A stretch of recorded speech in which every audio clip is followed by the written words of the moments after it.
Nunca pensei que ouviria aquelas palavras do meu próprio filho. Só mereceis comida de cão. Ele esbofeteou-me à frente de todos, depois de eu ter pago 50.000 euros pelo casamento que ele dizia não poder pagar. Eu tinha pago o local, as flores, o jantar, até a suíte nupcial, porque é isso que as mães fazem, não é? Não pedi gratidão, apenas que me tratassem com respeito. Mas ali, de pé, humilhada sob os lustres de cristal que eu tinha pago, senti algo dentro de mim a apagar-se. Não gritei. Não chorei. Simplesmente fui-me embora. Na manhã seguinte, fiz uma chamada e eles ficaram sem nada. Amanhã chegou com o aroma de café acabado de fazer e a promessa de um dia que mudaria tudo. Enquanto mexi o açúcar na minha chávena favorita, aquela de cerâmica lascada que o Tiago me ofereceu quando tinha 12 anos, não conseguia conter o sorriso que se espalhava pelo meu rosto. O meu filho ia casar. O meu único filho. A minha razão de viver durante 31 anos, finalmente tinha encontrado o amor. A voz da Sofia atravessou os meus pensamentos como uma agulha fria, perguntando-me se eu tinha certeza disto. Ela estava sentada à minha frente, na minha pequena cozinha, com aquela expressão de preocupação que eu conhecia tão bem dos corredores do Hospital de Santa Maria. As suas mãos morenas rodeavam a sua própria chávena de café e os seus olhos estudavam-me com a intensidade de quem já viu demasiado sofrimento. Eu perguntei-lhe do que é que ela estava a falar, embora soubesse exatamente a que se referia. O envelope pardo repousava sobre a mesa entre nós, contendo os cheques que eu tinha preenchido na noite anterior. Cada cêntimo das minhas poupanças para a reforma. Ela lembrou-me que aquilo era minha segurança financeira, tudo o que eu tinha. A sua voz carregava aquela firmeza que usava quando repreendia os médicos estagiários por não seguirem os protocolos. E para quê? Ela questionou, para impressionar uma família que nem sequer me respeitava?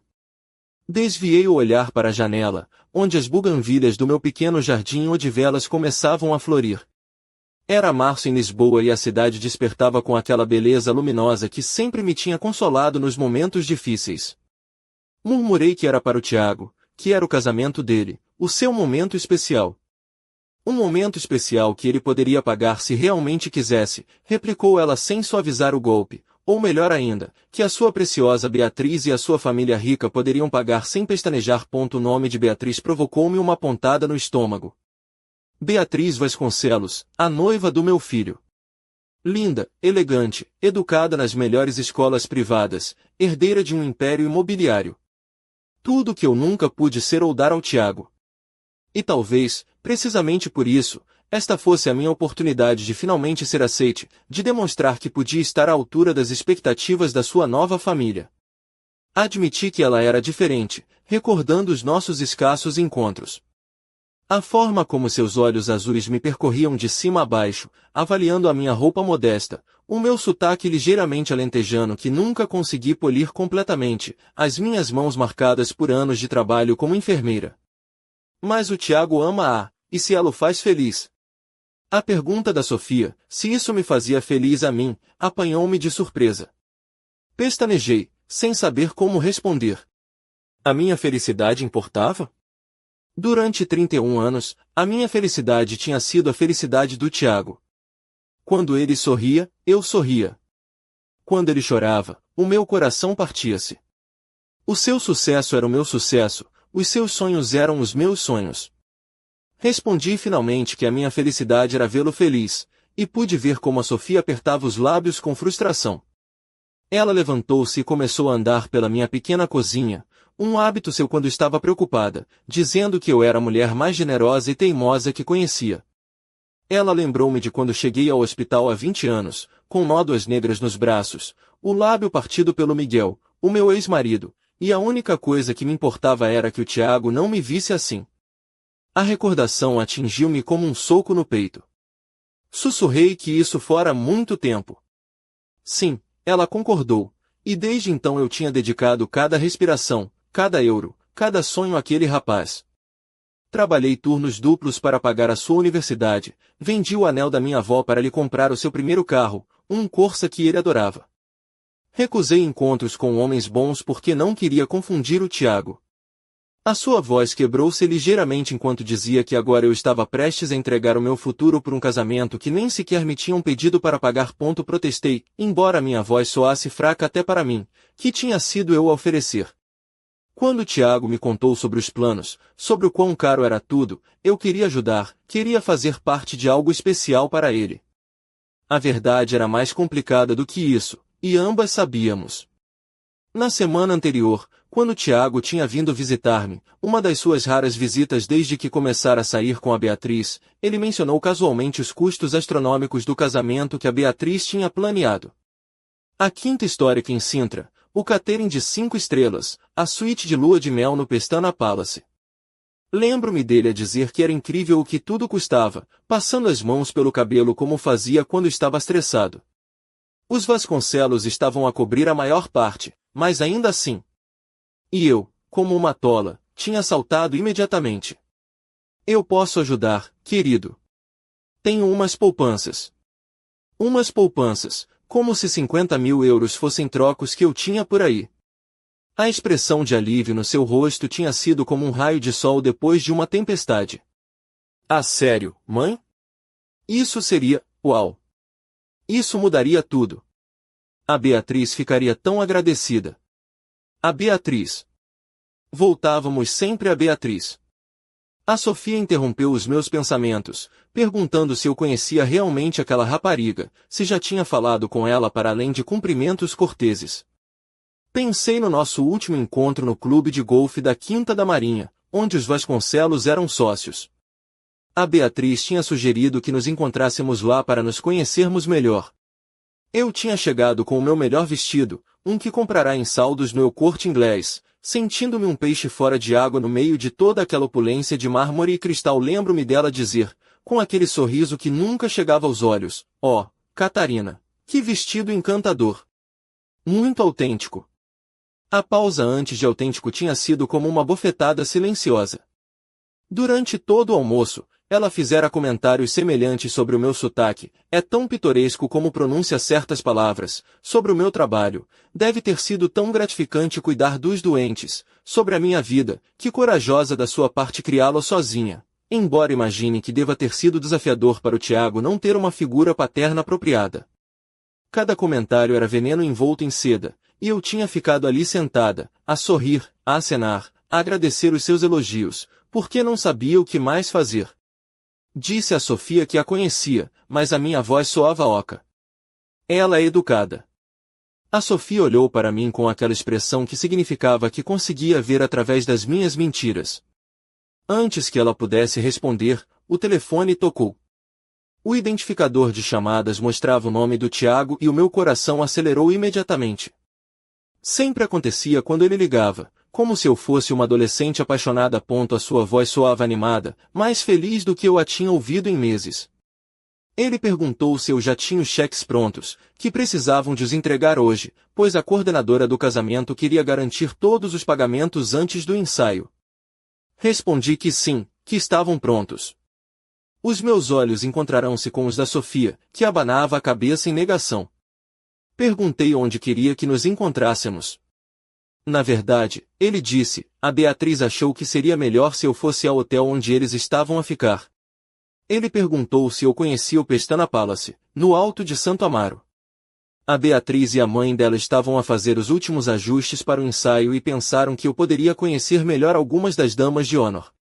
Algo no seu tom alertou-me, um desconforto, como se estivesse a recitar palavras que outra pessoa lhe tinha posto na boca. Concordei, claro, e perguntei a que horas. Às 2. E depois, ele agradeceu. Mãe, obrigado. Ah, sério, isto significa tudo para nós. Para nós. Não para ele, mas para eles. A transição foi tão subtil que quase a perdi. Depois de desligar, fiquei sentado em silêncio, a olhar para o envelope pardo. A Sofia tinha voltado para o seu lugar e observava-me com preocupação. Ela disse suavemente que eu ainda estava a tempo de mudar de ideias. Abanei a cabeça.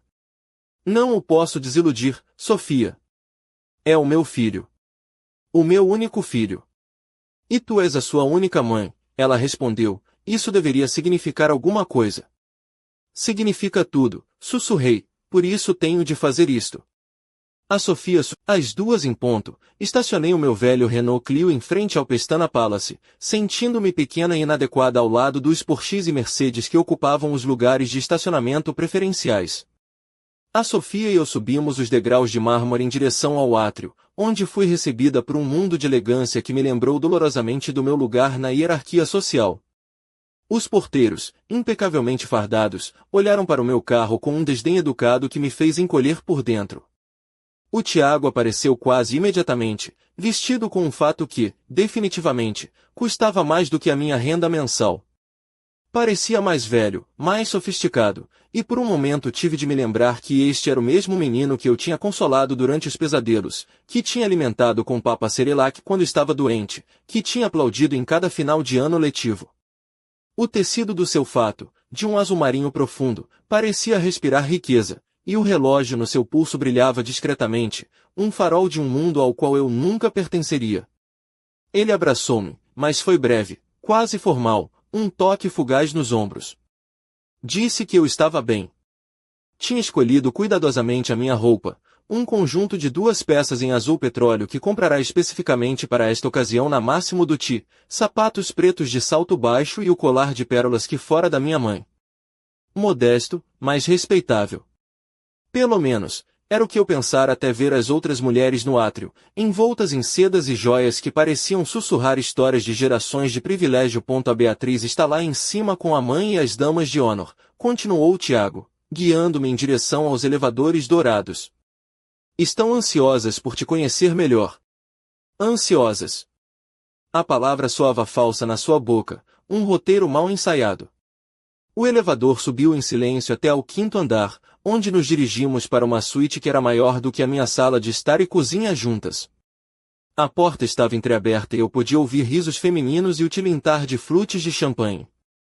O Tiago perguntou se eu estava pronta e, por um momento, o seu sorriso pareceu genuíno, como o do rapaz que ele fora. Assenti, apertando o envelope pardo contra o meu peito como um escudo. As 2 horas seguintes foram uma aula magistral de humilhação subtil. A Beatriz apresentou-me à sua mãe, Constança Vasconcelos, uma mulher de 60 e poucos anos com a postura de uma rainha e os olhos frios como o gelo do Gerês no inverno. As damas de honor, todas da idade da Beatriz, todas de famílias proeminentes de Cascais e da Foz do Douro, sorriram-me com aquela cortesia vazia que se reserva para o pessoal de serviço. Oh, a senhora deve ser a mãe do Tiago, disse uma delas, cujo nome já esqueci. Que querida! Querida, como se eu fosse uma vozinha inofensiva e não a mulher que criará o homem que se ia casar com a sua amiga. A Beatriz, por sua vez, era uma visão. O seu vestido branco, de um tecido que parecia seda líquida, abraçava as suas curvas de uma forma que era simultaneamente elegante e provocadora. Cada movimento seu era calculado, cada sorriso uma arma. Mas o momento mais doloroso chegou quando a Beatriz, com uma flute de champanhe na mão e rodeada pelas suas amigas, começou a falar sobre os arranjos florais. Bem, tivemos de fazer alguns ajustes, disse ela, a sua voz carregada de um desdém mal disfarçado. Os arranjos originais que tinham sido escolhidos eram um pouco espampanantes para o gosto de algumas pessoas. O seu olhar deslizou para mim com uma malícia que me gelou o sangue. As peônias que eu sugeri são mais apropriadas para a época, ouvi-me a dizer, embora a minha voz soasse como se viesse de muito longe. Durante a minha única conversa real com a Beatriz sobre o casamento, eu tinha mencionado timidamente que as peônias estavam na época e seriam mais econômicas do que as rosas importadas que ela já tinha escolhido. O silêncio que se seguiu foi ensurdecedor. A Beatriz olhou para mim como se eu tivesse acabado de cometer uma transgressão imperdoável. Que oportuno da sua parte, disse ela finalmente, e as suas amigas trocaram olhares significativos. O Tiago, que tinha estado a conversar com a coordenadora do casamento no canto, aproximou-se nesse momento. Tudo bem por aqui? Por supuesto, querido. A Beatriz sorriu-lhe, mas havia veneno na sua doçura. A tua mãe estava apenas a partilhar as suas ideias sobre os arranjos florais. Vi algo mudar na expressão do Tiago, uma dureza que não tinha visto antes, uma distância que me cortou mais fundo do que qualquer insulto direto. Mãe, disse ele, e a sua voz carregava um aviso. A Beatriz planeou cada detalhe deste casamento na perfeição. Talvez devêssemos deixar os especialistas tratar destas coisas. Especialistas. Como se os meus 30 anos de experiência a organizar eventos de caridade para o hospital não significassem nada. Como se o meu amor por ele e o meu desejo de ajudar fossem uma intrusão indesejada. Claro, murmurei, sentindo o rubor a subir-me pelas bochechas. Só queria ajudar. E ajudas, disse a Beatriz com aquele sorriso que eu passará a temer, com a tua generosa contribuição financeira. Esse é exatamente o tipo de ajuda de que precisamos. A mensagem era clara. O teu dinheiro é bem-vindo, a tua opinião não. Tirei o envelope pardo da minha mala com as mãos a tremer ligeiramente.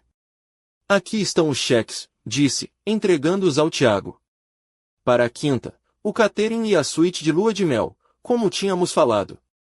O Tiago pegou no envelope com um sorriso que não chegava aos seus olhos. Obrigado, mãe. Isto significa mesmo muito.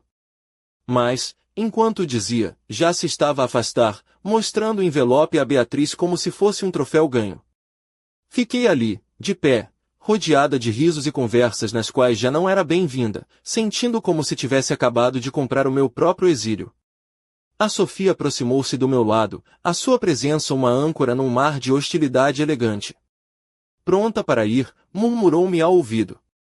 Assenti, mas antes que pudéssemos mover-nos, ouvi a voz de uma das damas de honor, falando no que ela obviamente pensava ser um sussurro discreto. Pobrezinha, é bastante patético, não achas? A tentar tão desesperadamente comprar o seu lugar no nosso mundo. Os risos que se seguiram foram como facas nas minhas costas. Naquela noite, sentada na minha pequena sala de estar com uma chávena de chá a arrefecer nas mãos, não conseguia tirar da cabeça a expressão no rosto do Tiago quando me afastara. Não era vergonha, exatamente. Era algo pior. Era como se ele me tivesse visto realmente pela primeira vez, e não tivesse gostado do que encontrara. A Sofia tinha ficado para jantar e agora estava a lavar as chávenas na cozinha enquanto eu me perdia nos meus pensamentos. Sabes o que é mais triste nisto tudo? Disse ela, sem se virar. O que? Perguntei, embora não tivesse a certeza de querer saber a resposta. É que tu ainda acreditas que fizeste a coisa certa. As suas palavras ficaram comigo muito depois de ela se ter ido embora, ecoando no silêncio da minha casa vazia. Fui para a cama naquela noite com uma sensação estranha no peito, como se algo dentro de mim tivesse começado a rachar. Amanhã seria o jantar de ensaio. Amanhã começaria oficialmente a celebração que eu tinha pago, mas na qual não era verdadeiramente bem-vinda. Enquanto adormecia, não sabia que na noite seguinte tudo mudaria. Que as fendas que começara a sentir no meu coração se tornariam um abismo que eu não conseguiria atravessar. Não sabia que estava prestes a descobrir exatamente quanto valia o amor que eu tinha andado a comprar. Acordei nessa manhã com o eco dos risos trocistas ainda a ressoar nos meus ouvidos. Tinha dormido mal, a dar voltas na cama enquanto a minha mente reproduzia incessantemente os eventos do dia anterior no Pestana Palace. Mas era o dia do jantar de ensaio e recusei-me a permitir que o meu desconforto arruinasse o que deveria ser uma celebração. Vesti-me com especial cuidado, escolhendo um vestido de coquetel cor de vinho do Porto que tinha comprado especificamente para esta ocasião. Era elegante, mas conservador, caro para os meus padrões, mas provavelmente modesto para os dos Vasconcelos.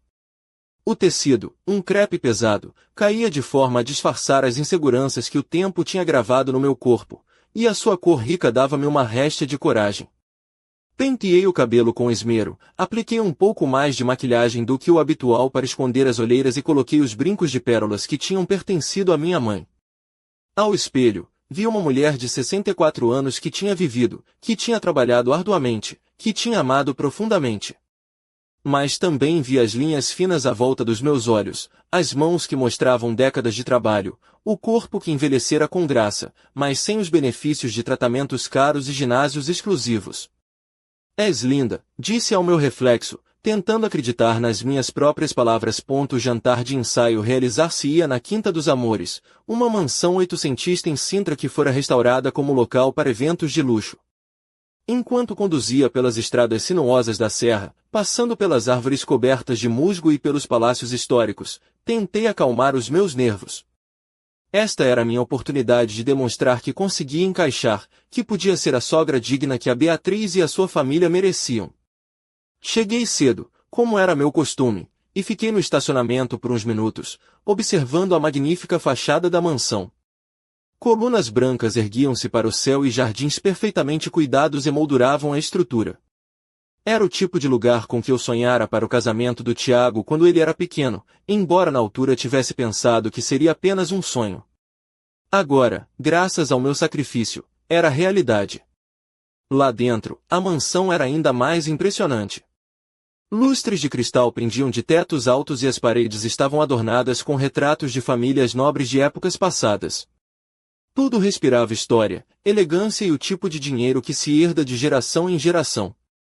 Os convidados começaram a chegar, os Vasconcelos com o seu círculo de amigos da alta sociedade, os colegas de trabalho do Tiago, alguns primos afastados que eu conhecera em reuniões familiares esporádicas. Eu conhecia poucas pessoas e dei por mim a vaguear pela periferia das conversas, sorrindo educadamente quando alguém me dirigia a palavra. A Beatriz chegou como uma rainha, vestida com um vestido de seda cor de champanhe que provavelmente custava mais do que a minha renda de 3 meses. O tecido escorregava pelo seu corpo como água, insinuando uma figura perfeita, e o seu cabelo loiro caía em ondas perfeitas sobre os ombros. Cada joia que usava gritava silenciosamente o seu estatuto. O Tiago acompanhava-a, vestido com um smoking que o fazia parecer um estranho elegante. Quando me aproximei para os cumprimentar, a Beatriz recebeu-me com aquele sorriso que eu aprenderá a temer. Ela disse que eu estava encantadora, a sua voz um murmúrio sedoso, enquanto seu olhar percorria o meu vestido com uma avaliação que me fez sentir como se estivesse a ser examinada e considerada deficiente. Agradeci, dizendo-lhe que ela estava absolutamente radiante. E era verdade, era impossível negar que a Beatriz era bela, embora sua beleza tivesse uma qualidade fria que me punha nervosa. O Tiago inclinou-se para me dar um beijo na bochecha, mas foi mecânico, como se fosse uma obrigação social mais do que um gesto de afeto. Disse que se alegrava por eu estar ali. Havia algo no seu tom que me incomodou, como se a minha presença fosse uma surpresa em vez de algo esperado. Eu era a mãe do noivo, afinal. Mais do que isso, era a pessoa que tornará toda aquela celebração possível. O jantar foi uma prova de resistência. Sentaram-me numa mesa lateral, longe da mesa principal onde se encontravam os Vasconcelos, a família da Beatriz e os convidados mais importantes. Os meus companheiros de mesa eram outros familiares distantes e algumas pessoas que, como eu, pareciam estar ali por obrigação mais do que por escolha. Durante o jantar, observei o Tiago e a Beatriz na mesa principal. Ele parecia diferente, mais polido, mais distante.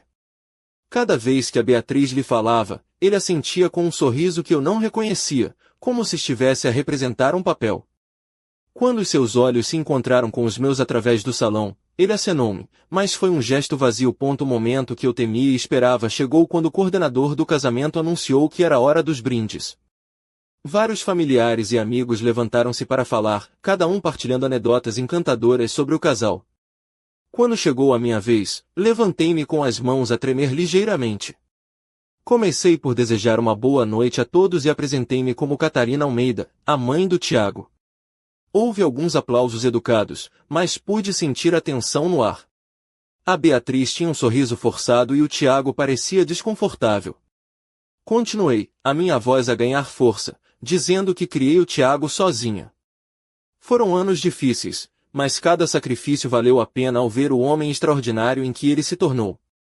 Dirigi-me a ele, dizendo que desde pequeno ele sonhava encontrar alguém que o amasse tal como ele era, e que na Beatriz, eu via que ele tinha encontrado isso.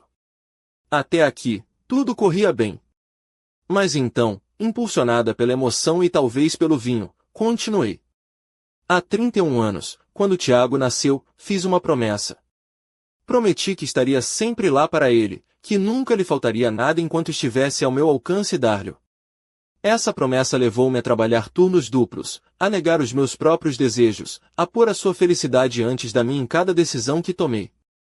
Pude ver a Beatriz a trocar um olhar com a sua mãe, um olhar que não augurava nada de bom. Concluí dizendo que, hoje, ao ver aqueles dois jovens tão apaixonados, ao saber que pude contribuir para tornar o seu dia perfeito realidade, sentia que essa promessa se cumprirá. Levantei a minha taça, esperando o brinde tradicional, mas o silêncio que se seguiu foi constrangedor. Alguns convidados aplaudiram debilmente, mas pude ver a expressão de horror no rosto da Beatriz e a mortificação no do Tiago. Sentei-me, o coração a palpitar, percebendo que tinha cometido um erro terrível, mas sem entender exatamente qual não tive de esperar muito para descobrir. Depois do brinde, enquanto os convidados se moviam para o terraço para tomar café e sobremesa, a Beatriz aproximou-se de mim com um sorriso que não enganava ninguém. Ela disse que fora um discurso tão emotivo, a sua voz a gotejar condescendência. Muito autêntico. Aquela palavra de novo. Autêntico, como se ser genuína fosse algo vergonhoso. Agradeci, dizendo apenas que queria expressar o quão orgulhosa estava do Tiago. Sim, bem, ela replicou, e agora o seu sorriso desaparecera completamente, é adorável como os pais às vezes não conseguem evitar fazer com que tudo seja sobre eles. Especialmente quando se sentem inseguros sobre o seu lugar em situações sociais. O insulto foi como uma bofetada.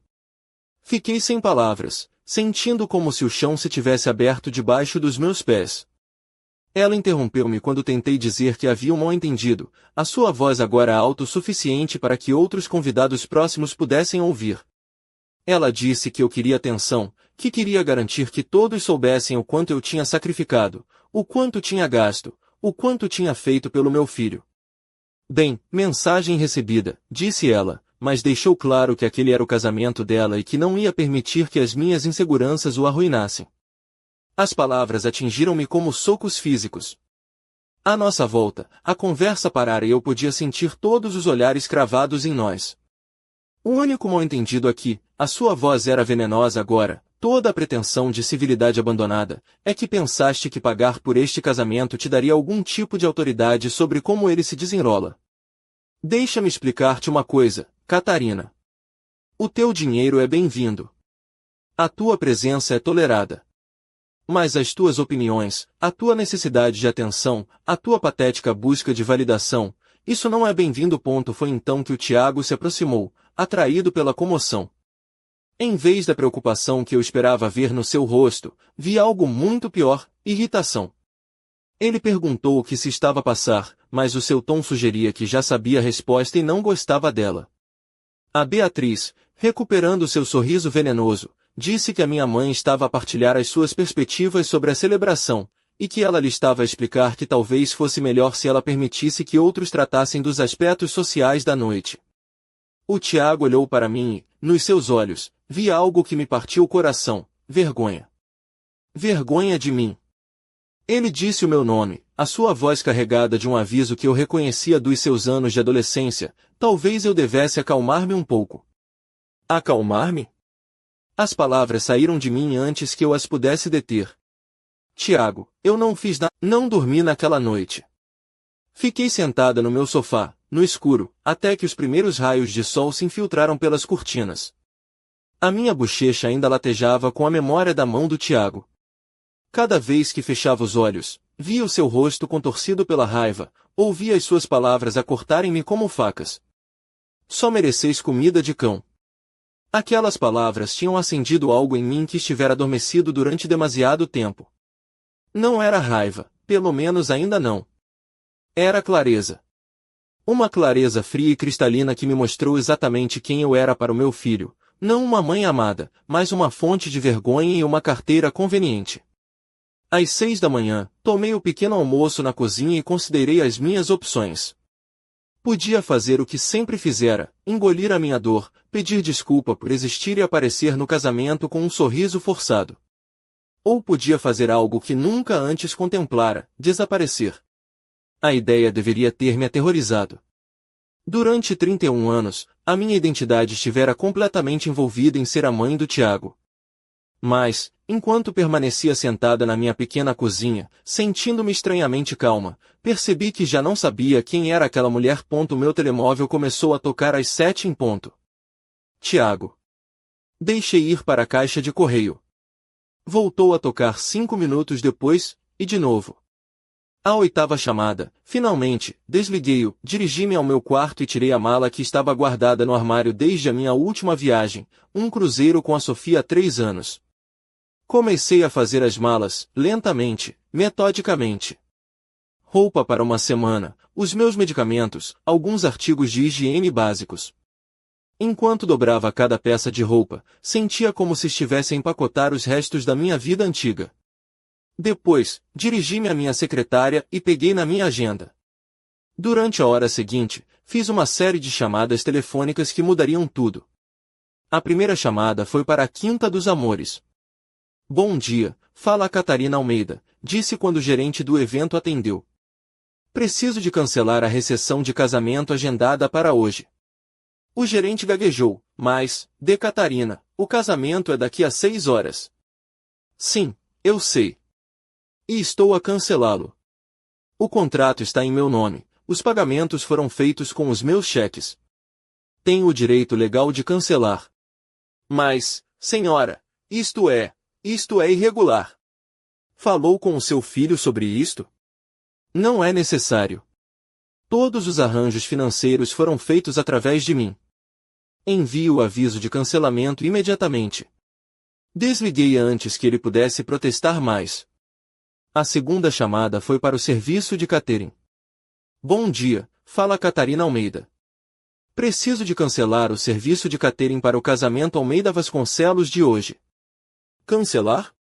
Mas, senhora, já temos toda a comida preparada. O contrato está em meu nome.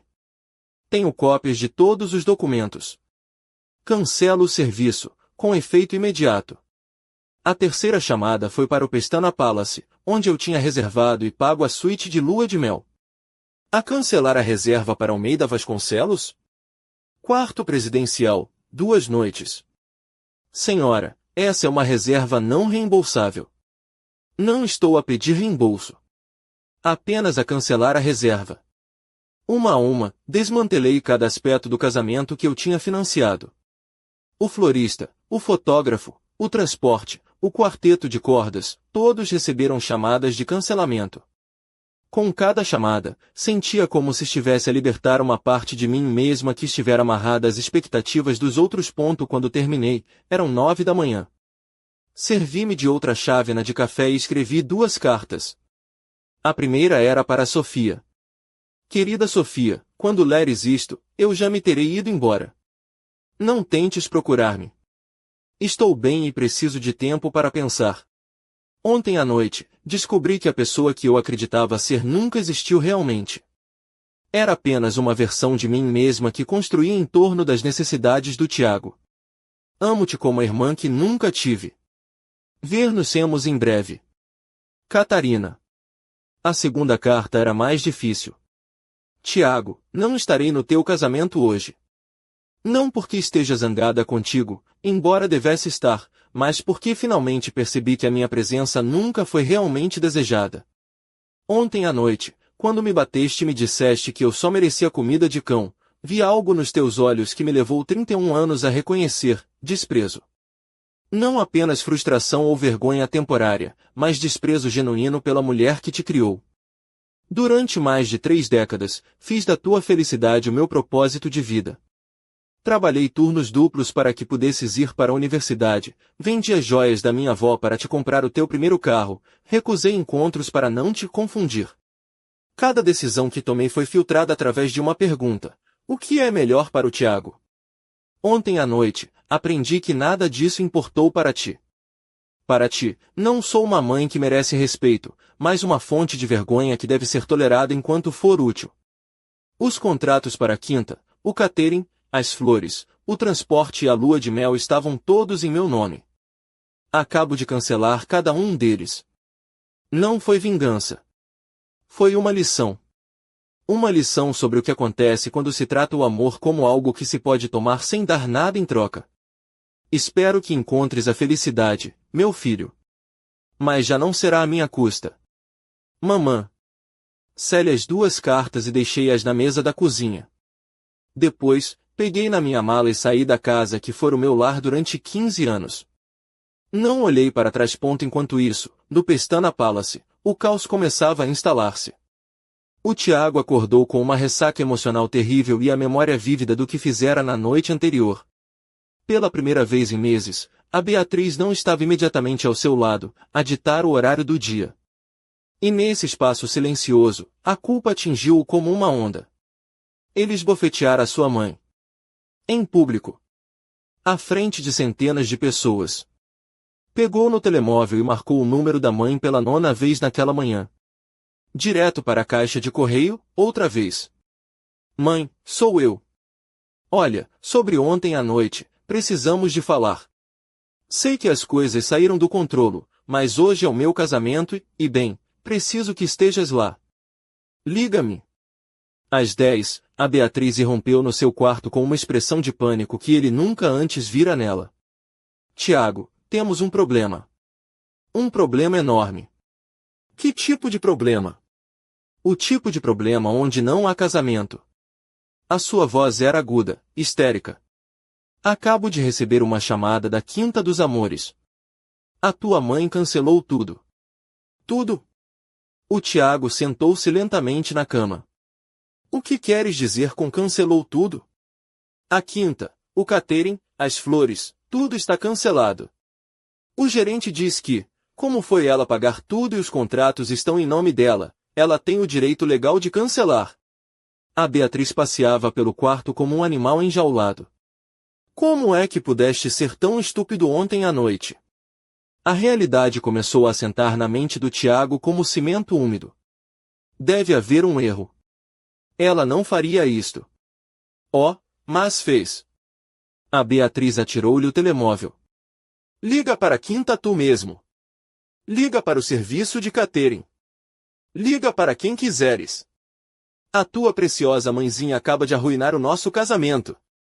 Com as mãos a tremer, o Tiago marcou o número da Quinta dos Amores. Senhor Almeida, lamento informar, mas a sua mãe cancelou todos os arranjos esta manhã cedo, confirmou o gerente.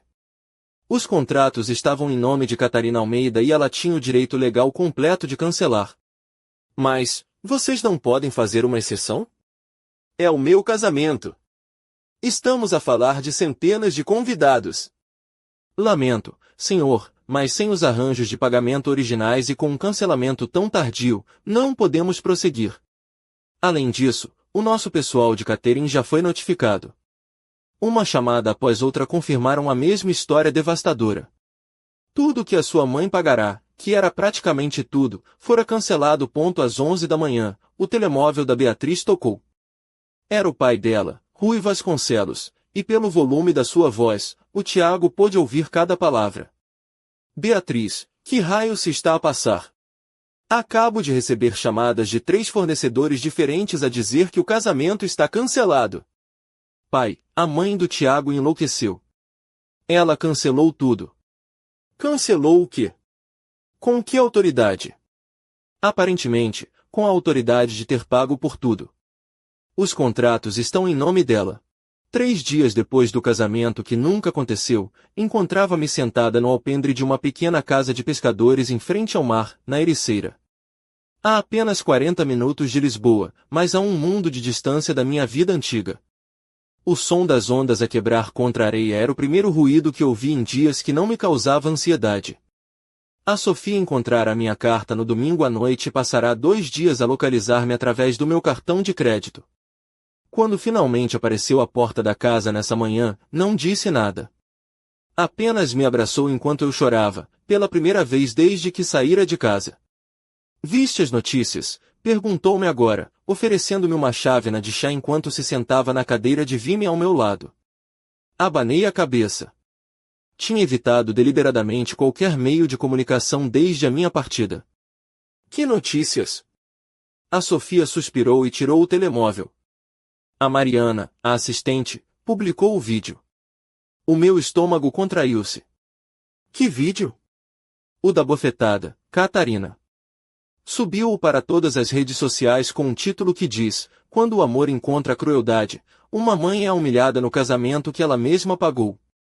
Peguei no telemóvel das suas mãos com os dedos a tremer. No ecrã, havia um vídeo claro do terraço da Quinta dos Amores. Podia ver-se perfeitamente a Beatriz a falar-me com desdém, eu a tentar manter a compostura e, depois, a bofetada. O som ressoava claramente, seguido pelas palavras do Tiago: só mereces comida de cão. Quanta gente já viu? Perguntei, a minha voz apenas um sussurro. Tornou-se viral, Catarina.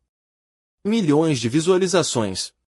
Os comentários, a Sofia fez uma pausa. Bem, digamos que as pessoas não estão do lado do Tiago e da Beatriz.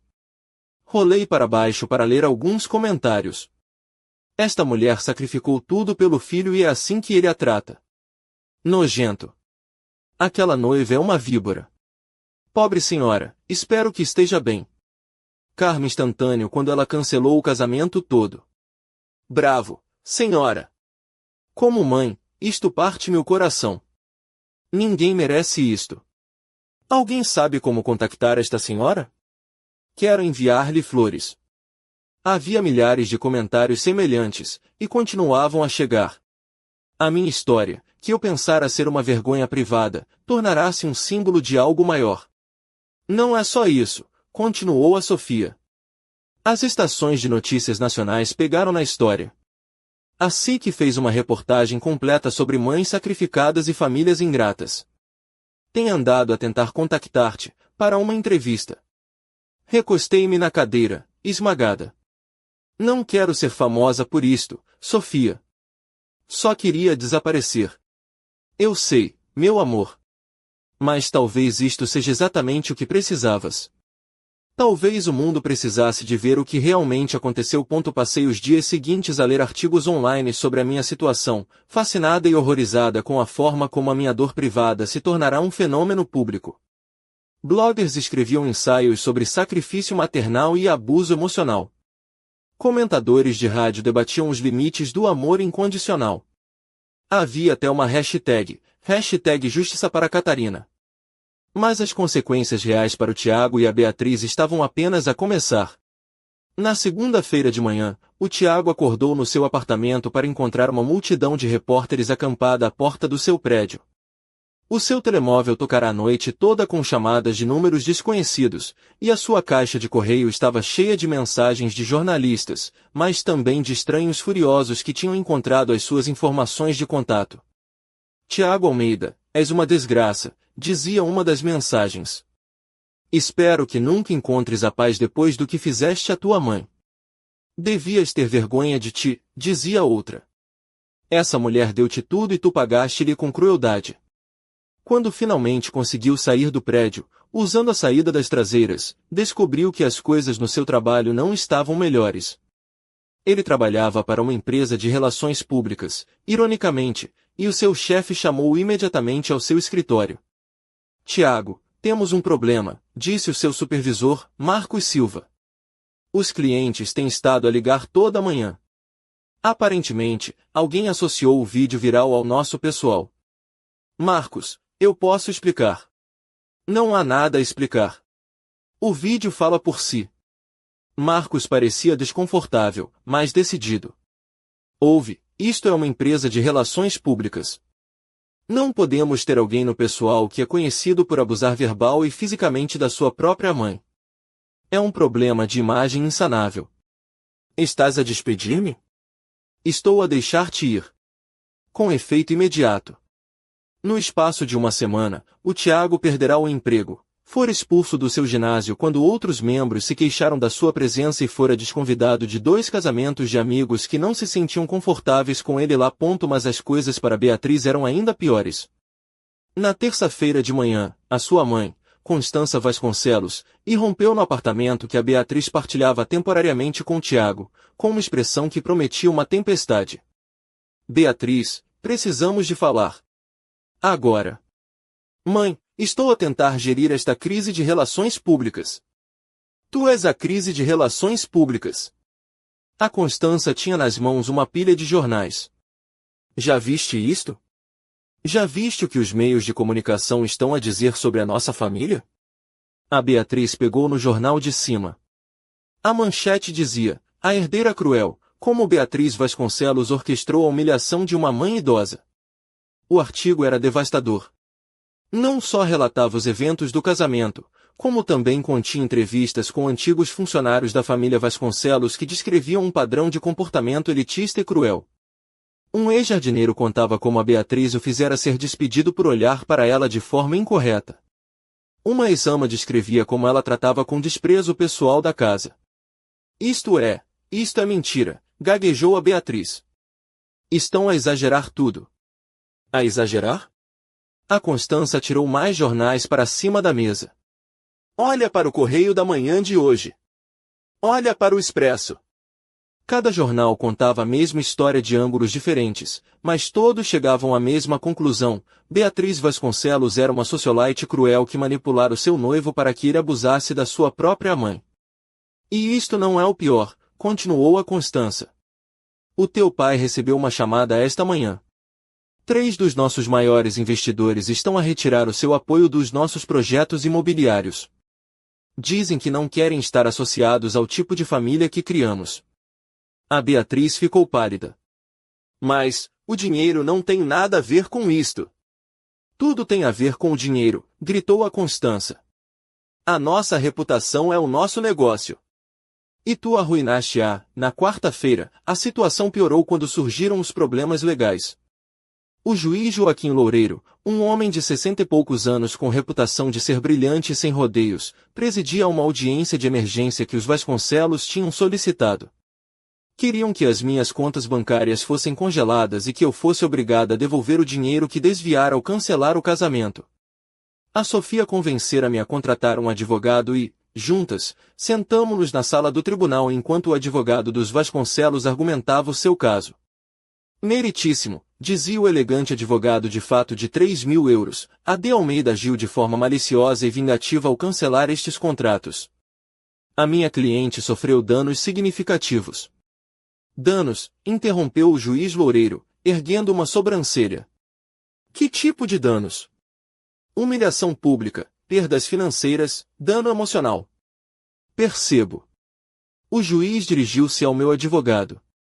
Tem algo a dizer sobre isto, doutor Antunes? O meu advogado, um homem mais velho chamado Roberto Antunes que a Sofia conhecera através de ligações do hospital, levantou-se com uma pilha de documentos. Meritíssimo, a minha cliente pagou por estes serviços com os seus próprios fundos, usando seus próprios cartões de crédito e cheques. Todos os contratos foram assinados por ela, e apenas por ela. Não há evidência legal de que ela tenha agido fora dos seus direitos contratuais. Mas a intenção, começou o advogado dos Vasconcelos. A intenção é irrelevante, disse o juiz Loureiro firmemente. Os contratos estavam em nome da de Almeida? Sim, mas... Os pagamentos foram feitos com os seus fundos pessoais? Sim, mas... Havia algum acordo legal que a impedisse de cancelar estes contratos? Uma longa pausa. Não, meritíssimo. O juiz Loureiro dirigiu-se então a mim diretamente. De Almeida, agiu dentro dos seus direitos contratuais quando cancelou estes serviços? Levantei-me com as pernas a tremer. Sim,